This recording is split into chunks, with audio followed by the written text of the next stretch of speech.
Welcome to Bets on the Future, where we highlight the various career paths in the electrifying metals world. From the vehicle you ride in to the bridge holding it up, metals are everywhere. Why not in your career too? I'm Jennifer Betts, a metals industry veteran with almost 20 years experience, here to highlight these incredible career paths as told by the women who are living them. We have two remarkable guests, and they are both from the Association of Women in the Metal Industries, but on their own, they have had two incredible careers. Anna Tompkins is the non-ferrous commercial director for the Mid-Atlantic for Sims. She has 20 years experience in the metal industry and started her career as a scrap buyer for Montgomery Scrap Corporation. After a 2007 merger with United Iron and Metal, Atlantic Recycling Group was formed with Anna serving in a variety of roles from marketing director to vice president. In 2022, ARG was acquired by Sims Metal.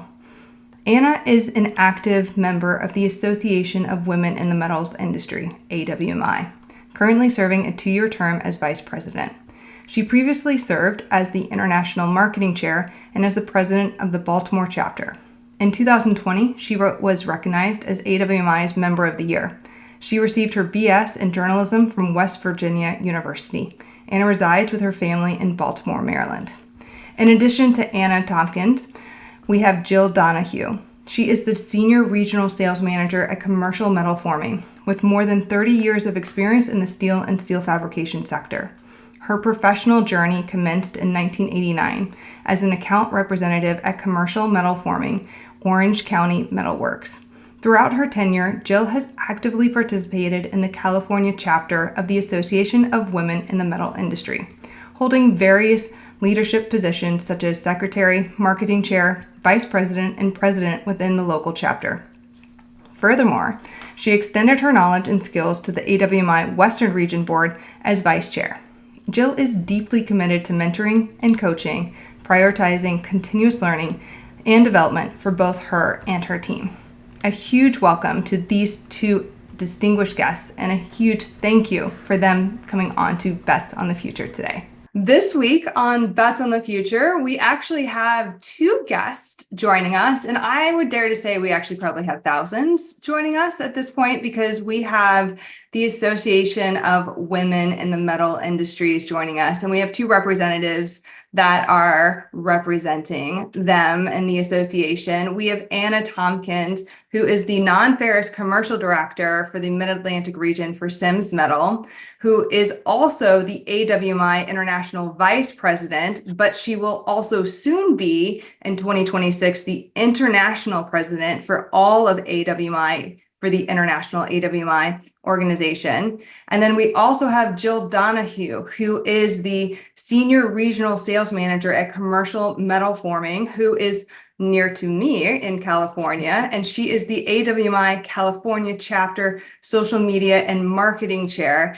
And I just have to say a huge thank you for both of you coordinating your schedules. I know you're both very busy, so thank you so much for hopping on here and telling us a little bit about, your history, your backgrounds, how you found the metals industry, and a little bit about AWMI because it's got a pretty unique history. Yeah, well, thank you for having us. Absolutely. And I want to start with you first because we've traveled a little bit in the same circles because we come from more of the raw material side of the industry. Spoiler alert, before we started recording, we may or may not have bonded over a mutual poster we have in our offices, the scrap side of things. I'm kind of curious, how did you find the metals industry? Well, they found me and I was completely suckered into it, is what I tell people. I had graduated from college and had my first real job. I was in marketing and sales, working with an occupational health company. The scrap yard was one of our clients. So I was making the rounds to meet all of our clients. And I was just really fascinated by it. Even though it was like cold, it was dead of winter. I asked for a tour and they asked me back And I thought, oh, great, I'm going to get the upsale. And what I didn't realize was that they were actually interviewing me. I was like too young to know. And then they asked me to come back again. And I thought, well, that's interesting, but I think I'm going to go. And they made me an offer that I couldn't refuse. And they tell me then what I still tell people to this day, you'll know in 6 to 9 months if the recycling industry is for you. And it was for me, and it's in my blood. I had a 5-year plan. I thought I would be in and out, but 22 years later, here I am. So it's been great. I love this industry. It's been really good to me. I've made a lot of great connections. I've made a lot of great friends. And I feel like I've had a very healthy, successful career. It's a pretty unique industry, and I agree with you. You say 6 months to 2 years, and not so much. And if you do leave, you tend to quickly come back. Migrate back. Yes. Jill, I'm kind of curious for you. We met probably a couple years ago, I want to say. I moved out to California a few years ago and then joined the AWMI California chapter when I came out here. And you've been heavily involved in this particular chapter. How did you find the metals industry? By the same as everybody else, by accident. Unless you're born into it. And I've actually quizzed a room full of 30, 40 women. Anybody here purposely get into the metals industry? And with the exception of 2 people whose family came from the metals industry, everybody, it just sort of happened. I was working in retail sales, and I decided I wanted to move on to something else, and I wanted to do anything but sales. I loved customer service. I didn't like the sales pitch part of it. And the headhunter that I was talking to, you got to try this out. It's industrial. I think you'll like it. It's different. And she obviously was right. I've been started in 1989 it was Orange County Metalworks back then. It's now Commercial Metal Forming. We've grown over the years, and I wouldn't want to do anything else. And we do fabrication, which is really cool. And I'm a curious person. And I'm learning something constantly, and I love it. Just love being in metals, love the people. I've met some great people all over the country, throughout the world, by doing this job. So it's pretty interesting, and we're working on that sentiment of accidentally or only family. You are, and I love that. Yeah, we're definitely working on that. I want people to seek this out because for a variety of reasons. There's kind of a combination of economical, environmental. There's a lot of reasons, especially for Gen Z and Gen Alpha, for them to seek out the metals industry. So hopefully in 5-10 years we start to hear some of those stories of no, I wanted to get into this. I decided to get into the metals industry. Yeah. And it's when I tell people what I do for a living, I get one of 2 reactions. I get glazed over. Oh, okay. Or somebody else that happens to be in the metals industry is excited about it. Yes. I've never met anybody else in the metals industry that isn't excited about what they do. And Jennifer, I think that things like your podcast and groups like AWMI are really going to help further, right, that the progress in drawing more women to this industry naturally versus by accident. By accident, yeah. Yes. Well, I want to know a little bit more about the AWMI history in particular, in terms of its growth. When did it get started?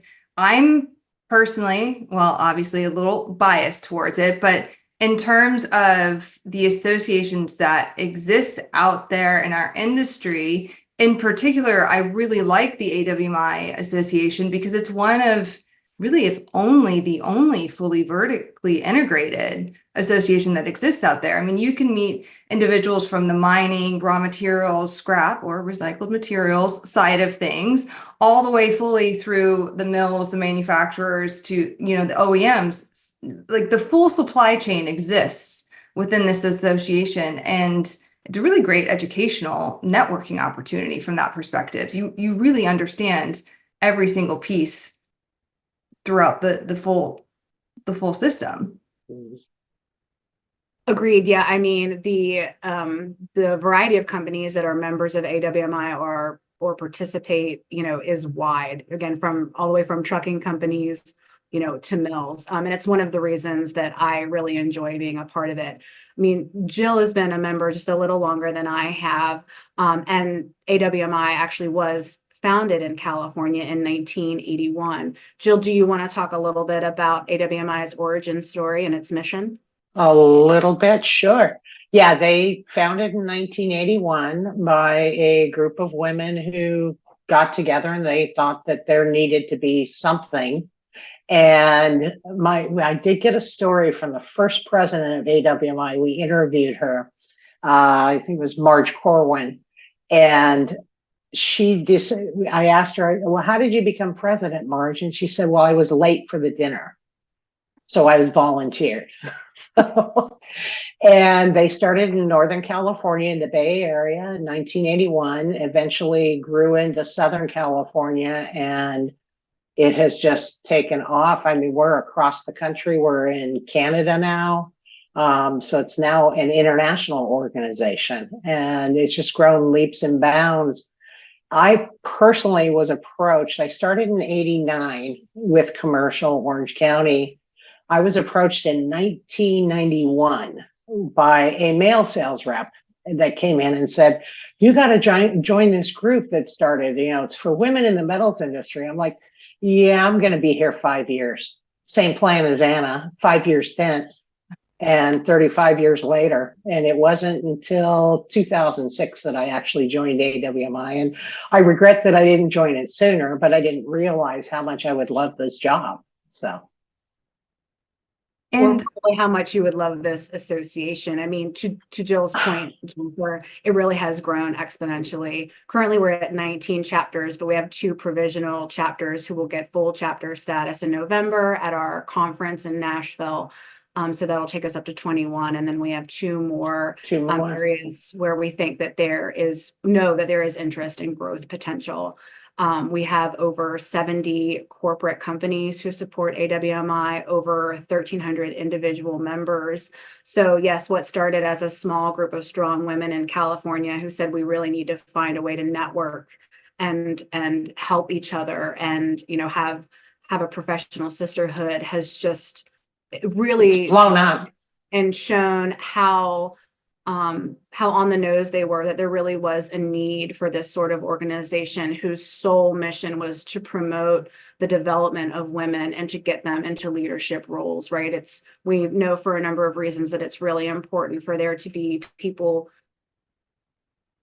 in a role, to help inspire you. And so again, I think full circle back to that comment of intentional versus accidental and women finding this industry, the more women that are in leadership position, I think it bodes really well for attracting, recruitment, and retaining, women leaders in this industry. It's something that I wish I knew about a little bit earlier on in my career. When I started off in the industry, I didn't really know of any groups like this that existed. It's only been kind of later on in my career that I've discovered these types of chapters, these types of groups, and it's been really wonderful getting to know some of these individuals. And it's also been really educational for me because, again, I've had a few jobs that have placed me in situations where I've learned more along the supply chain, but meeting individuals through this organization has really helped me understand a little bit better for my own jobs and understand how I can do something a little bit better, but then also have that support, because sometimes you are perhaps the only woman in your position, and sometimes you can feel a little bit alone in that regards, but then you do business with individuals that are outside your company, and then you realize, oh, wait a second, there are more of us. I'm not the only one. Yes, exactly. The organization Women in Manufacturing estimate that there is roughly 30% of women make up manufacturing, which I would put medals underneath. And so it's obviously growing from that perspective. So it's cool to hear that you've got 2, possibly up to 4 new chapters coming online in the next year or 2. And that seems like that's initiatives from the members doing that. It's not necessarily national that's doing that. Well, I would say that, there are some companies in these areas that are really interested in bringing AWMI to those different regions, right? They've got experience with us in other areas of the nation. And so they see the value in AWMI. And so they've, committed to supporting and hosting events and providing volunteers, because we are a volunteer organization, right? So it's really important that we have volunteers in place. But yeah, it is largely driven by members in that area or member companies in that area.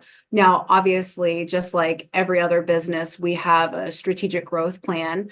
We do want to grow. It's the best way to give back to our members is to be able to have the best events in as many places as possible. But I do think the word strategic is really key, which is why we've chosen to just do 2 chapters at a time. We want to make sure that these chapters and members and volunteers have the support that they need. But we're really excited and very excited to talk about it again at our annual conference in Nashville in November. And I do want to also point out that this event or these events or this organization, I should say in general, is not just open to women. These That's events correct. Are open to males and females. Actually, one of my first events that I ever attended was a golf outing in Cincinnati.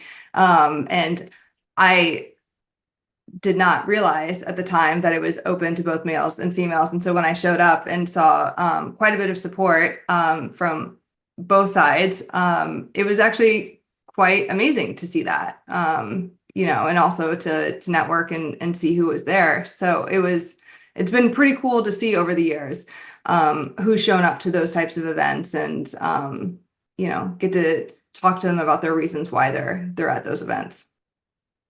Yes, we love men and we would never want anyone to think anything differently. Right. 25% of our membership is male. And we encourage them to participate on every level except hold a board position, right? We feel very strongly that part of running a chapter and holding a board position is the experience that it gives women who may not be given those sorts of leadership opportunities within their own company, that this gives you, a chance to learn how to manage and delegate and run a P&L and plan events and things of that nature. We think that experience is critical. So that's about the only thing that the guys can't do. But I think that, we need men as allies. And so we want them to come and we want them to participate. As a matter of fact, Jen, our mutual friend, Tim, who has tried to get us together many times and we have not been able to coordinate, but, he was a member of his chapter. He was their events, I think, or their membership chair for several years and did a really great job. So men play a very important role in making sure that the mission of AWMI gets carried out. Gets carried. And to your point, Anna, being on a board, I was on the California chapter board. I've been the secretary. I've been the vice president, past president. I'm back to the social media and marketing because that's what I like. But there are so many opportunities on a board for women to learn these management skills that may not be provided by their companies. So if anybody out there has any thought of joining a board, throw your hat in the ring and you'll learn something in a very safe environment. Mm-hmm. And that's really what's key with AWMI. I think it's really pushed some women into, I've got some examples on our board, women that have been pushed into management roles that they otherwise would not have felt confident enough to take on. That's a pretty cool success story from that regards, to be able to say from that board experience, you've gotten that kind of that checklist and that confidence to be able to use that in your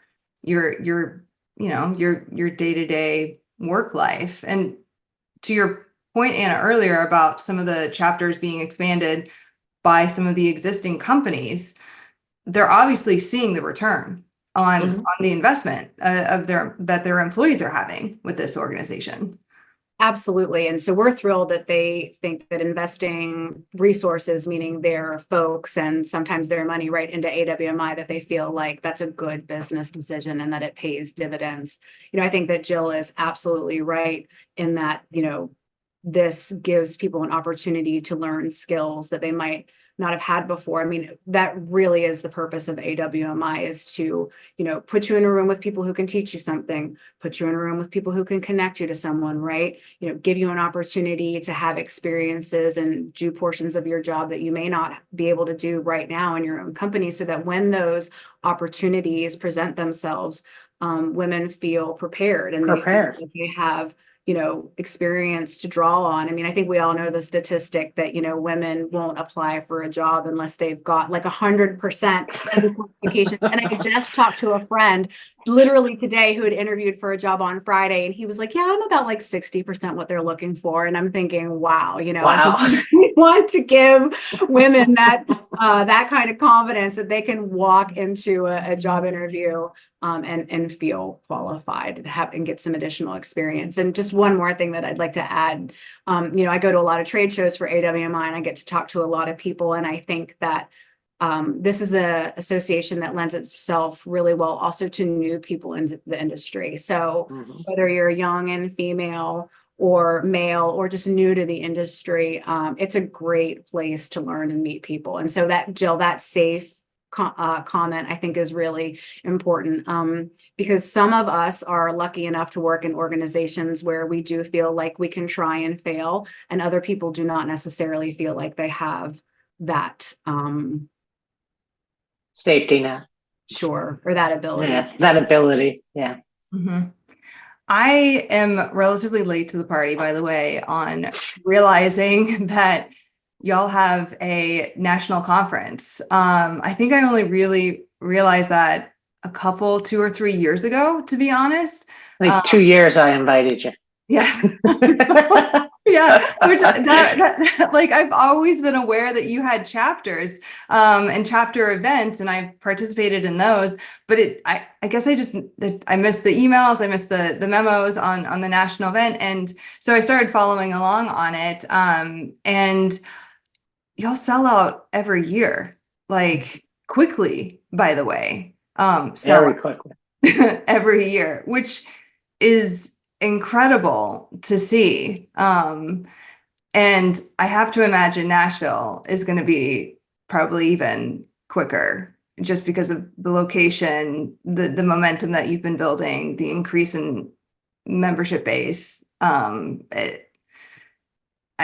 Yes, it's just been really cool to see from somebody that hasn't participated yet, would like to go, but from the outside looking in.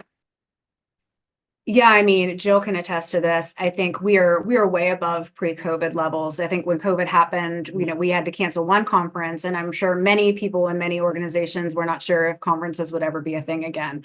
But our conferences just continue to grow every year.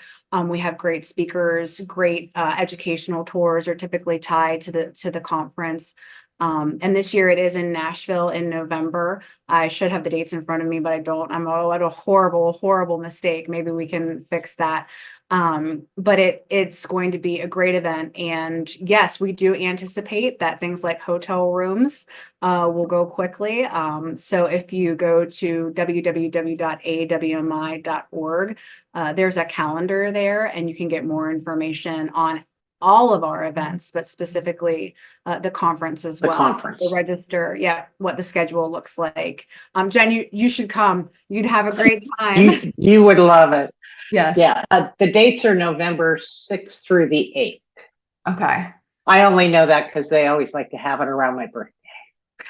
It's not a bad birthday present though. Like, no, it's not. I mean, Scorpio. Yeah. I've spent my birthday in a lot of interesting locations. Yes. It's not terrible. No. Yeah.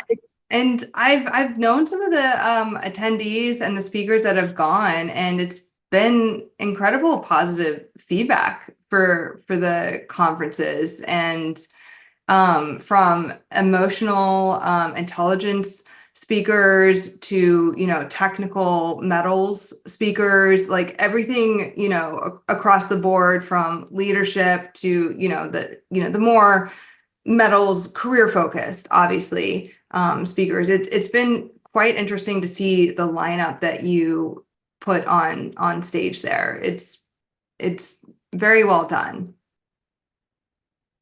Yeah, we try to have something for just about everybody, and the networking is bar none. With the number of people in attendance from the locations that they're at, I mean, everybody's there. Yeah. All in one place. It's great. Yes. Well, the people that can get in early, that sign up. the people that can get there, yeah. They get there on time, right? Now, good to note too, it's open to all AWMI members or even non-members if they're interested in attending too. It's not just for boards, it's for AWMI members. Well, and on that note, if your company does not, if they're not like a corporate member, I do have to say you are one of the more affordable associations. I joined, I want to say 2 years ago, 3 years ago, for the California chapter. And I did the 2-year, deal, the 2-year sign up. And what was it? It was $300 for $100. Yeah. Yeah. For 2 years for an individual member. Right. I mean, you can't even get around to golf sometimes for that. And so not in California. Right? Yes. not at all. So if anybody has any, if they're on the fence about it, I mean, it gives you access. There's even a job board that you can, if your company is looking to hire people and you're trying to recruit more people, there's like another avenue for you to be able to find other individuals on there, right? There's just so many resources for relatively minimal cost, right? A lot of bang for your buck. And one thing to mention too is our student memberships. If you are a student full-time in school, you can join in the membership price. Anna, I think is $75. Is that right? I think that's correct. Yeah.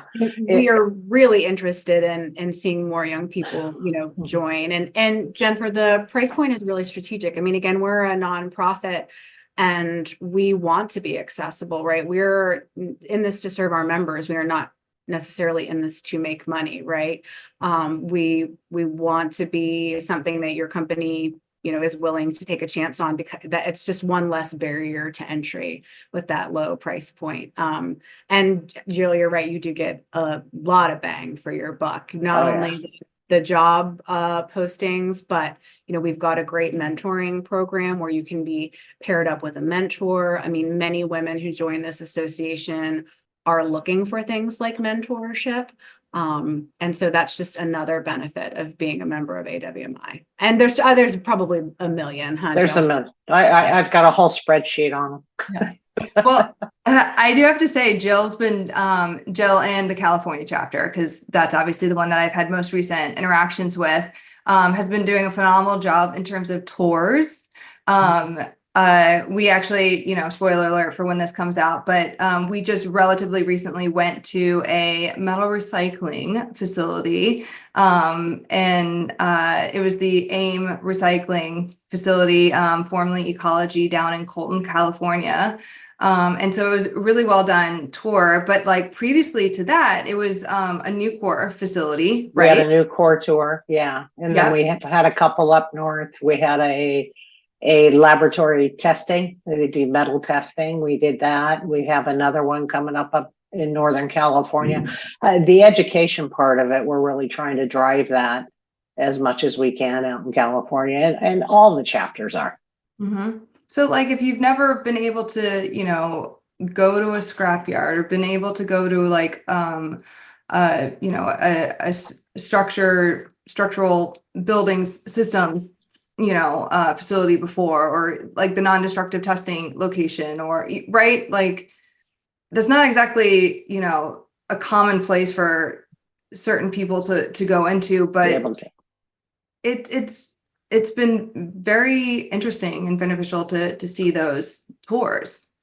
Yeah, it definitely opens the door for you. I know we went on a tour with my company of a mill back east, and of our group of salespeople, they asked how many people had been on a mill tour, and I was the only one who raised my hand. And they were all through AWMI. I'd already been on 3. Mm-hmm. And it's important enough that they took all of our salespeople and held a tour for us. And I've been on several of them. I was first time at that location, but the education is phenomenal. And the ability to get your foot into places like that and be able to see that you can't just walk in and ask for a tour. Mm-hmm. So, and some things you really can't fully understand until you see it. And that's why I love the tours. I mean, I'm a dork. Like, I love machinery. I love a manufacturing line, give me, we're all dorks.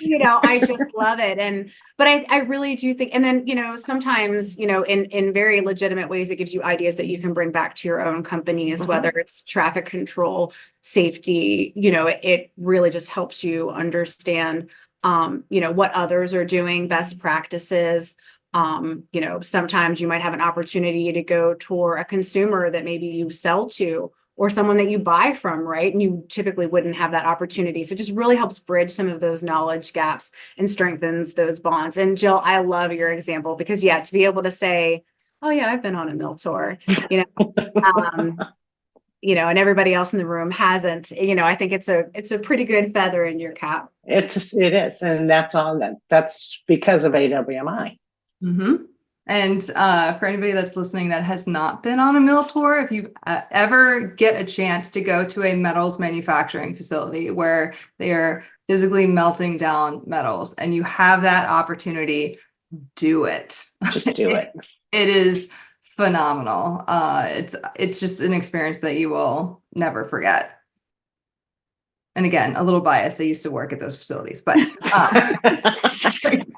and preferably in December and not July. Yes. Oh, yeah. Yes. Oh, Yeah.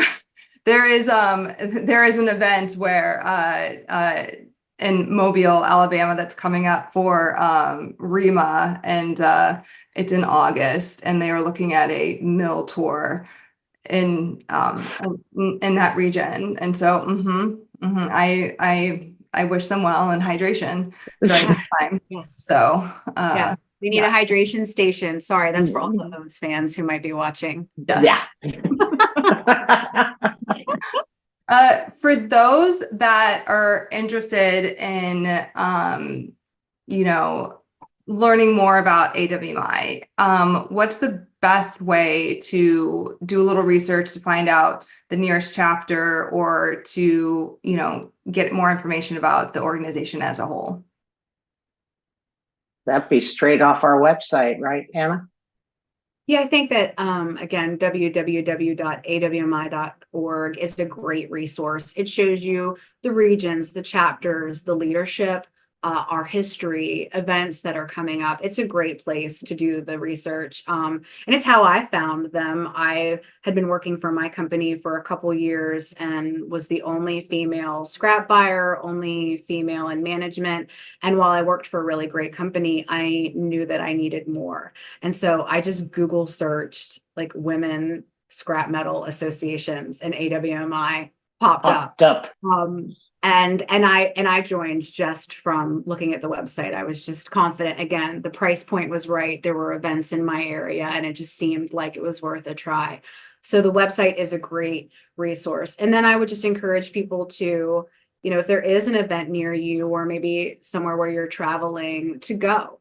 Really, don't be afraid. Sign up as a non-member. And check it out, because I think that you'll be very pleased with whatever you see, whether it's a networking event or an educational event. I feel confident that you will make some great contacts and learn more about the association, and probably want to join. And learn more about your own business at the same time. Yes, very much so. Before we wrap up, I wanted to give Anna and Jill an opportunity to see if there were any other points or topics that we may not have covered in the 30 minutes that we were chatting today. Has it been 30 minutes already? Ish. Yes, Ish, I know, right? ish. It goes quickly. Goes so fast. I'm just going to drive home because we're really pushing out in California. We're pushing student memberships. So if there's any students watching and you have any interest or think you might be, look at the student memberships, come to some events. We've got scholarship programs at a lot of chapters for those students as well. So This has been such a great chat. I mean, the organization really does a wide variety of events, meetings, webinars, everything from online, in person, which, by the way, so speaking of which, if you want to get a hold of Anna or Jill, you can find them online on LinkedIn, probably the best way to get a hold of them. So again, that's Jill Donahue from Commercial Metal Forming, and that is Anna Tompkins at Sims Metal. Again, best way to get a hold of them is on LinkedIn, and you can reach the AWMI, the Association of Women in the Metal Industries, at awmi.org for any further information. Anna, Jill, thank you so much for taking the time today. I really appreciate it. Learned some things, learned about the history, all the things that you're working on at AWMI. So thank you so much for taking the time and sharing a little bit about your background as well. thank you. Thank you for having us, Jennifer. Thanks, Jen. We really appreciate all that you do to help move women forward in this industry. You've got a fantastic platform. You're using it responsibly and gracefully, and we're just so glad you're here. So thanks for having us. Thank you. And hopefully I can see you in Nashville this November. Here's hoping. Let's hope. Thank you.